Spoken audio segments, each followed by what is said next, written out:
Hello friends, कैसे हैं आप? मुझे मालूम है कि आप ज़रूर ही अच्छे होंगे।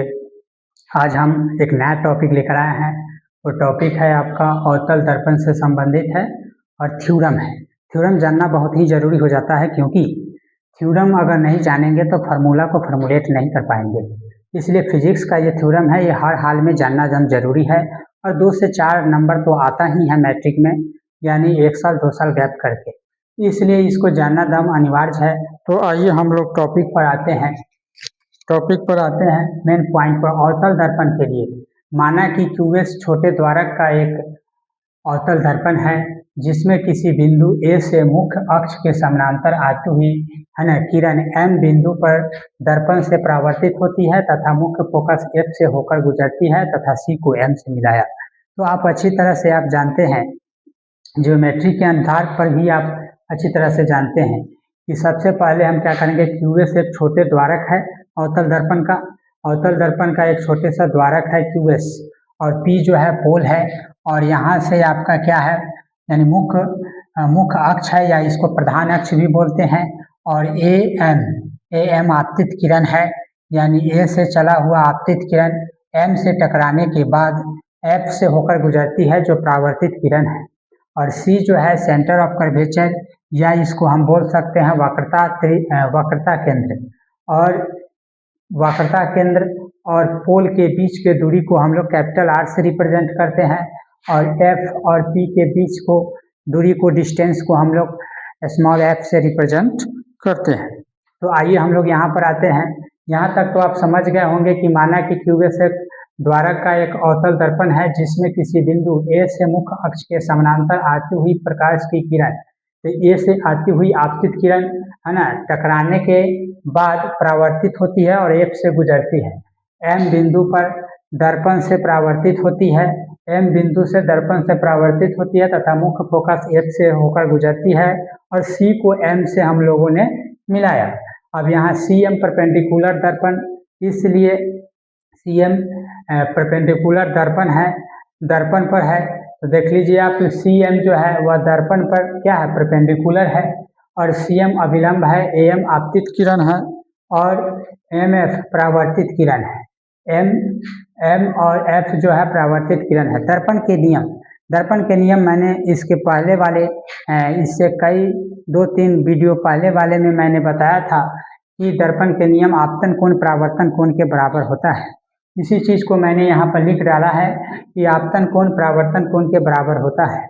तो आपतन कोण परावर्तन कोण के बराबर है, तो एंगल ए एम सी बराबर angle C M F, equation first. यहाँ पर आप देख लिए, एंगल ए एम सी बराबर है angle C M F, equation first दिया गया है। कुछ चीज दिए गए होते हैं ताकि आपको प्रूफ करने में है ना मजा कोई और माने मजा ही आता है ना। तो प्रूफ करने के लिए कुछ चीज दिए गए होते हैं। तो दिया गया है, क्या क्या दिया गया है, ए एम पर समानांतर है सीपी के, और एम सी तिर्यक रेखा है। जब ए एम समानांतर हो जाएगा सीपी के, और सी एम जो लाइन हमने मिलाया है वह क्या है, वो तिर्यक रेखा कहलाएगा। जब तिर्यक रेखा कहलाएगा तो ए एम है ना, ए एम सी इक्विवेलेंट हो जाएगा किसके, एफ सी एम के। क्यों, एकांतर कोण से, इक्वेशन सेकेंड। आइए समीकरण 1 तथा 2 से हम लोग बात करते हैं। समीकरण 1 तथा 2 से हम लोग चलेंगे तो एंगल सी एम एफ बराबर एम सी एफ ये आएगा, यानी ये एंगल सी एम एफ है ना बराबर, यानी बराबर एफ सी एम, दोनों बराबर हो जाएगा। क्यों, क्योंकि प्रमाण से ये बराबर हो जाता है। अगला जो है, यानी ट्रेंगल एम सी एफ में इस वाले छोटे ट्रेंगल में हम लोग देखेंगे कि सी एफ बराबर हो जाएगा एम एफ, यानी सी एफ एम एफ के बराबर होगा, ठीक है। परंतु दर्पण छोटे द्वारक का है, अतः एम पी के अत्यंत निकट होता है। दर्पण जो है छोटे द्वारक का है, तो ये जो है पी एफ जो है वह धीरे धीरे इसके इक्विवेलेंट आ जाएगा। दम निकट आने पर दोनों जो लाइन है, यानी एम एफ और पी एफ दोनों बराबर हो जाएगा। तो दोनों बराबर हो जाएगा, यानी दोनों क्या है, एक दूसरे के बराबर है लगभग, है ना। इसलिए समीकरण 3 तथा 4 से समीकरण 3 तथा 4 में आप देखेंगे, समीकरण 3 तथा 4 में ये तो इक्विवेलेंट है, इसलिए सी एफ पी एफ के बराबर है, परंतु पी एफ एफ होता है, इसलिए सी एफ भी एफ होगा।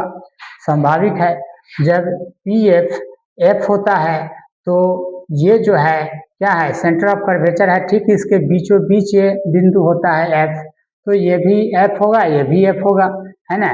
उसी चीज को मैंने यहाँ लिखा है कि C P equal to C F plus P F, यानी R equal to F plus F, यानी टोटल डिस्टेंस को सेंटर ऑफ कर्वेचर और पोल के बीच के डिस्टेंस को हम लोग बोलते हैं कैपिटल आर से रिप्रेजेंट करते हैं। वक्रता त्रिज्या कहलाता है, यानी वक्रता केंद्र और ध्रुव के बीच की दूरी को वक्रता त्रिज्या कहते हैं, जिसको कैपिटल आर से रिप्रेजेंट करते हैं। तो capital R equal to focus और ध्रुव के बीच की दूरी को हम लोग स्मॉल एफ से रिप्रेजेंट करते हैं, तो इसको फोकस दूरी कहते हैं, यानी एफ प्लस एफ यानी 2f, यानी f equal to R by 2, यानी वक्रता केंद्र के ठीक हाफ होता है।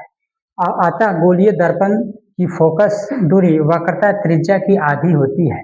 तो ये कैसा लगा वीडियो, अच्छा लगा होगा, समझ में भी आया होगा।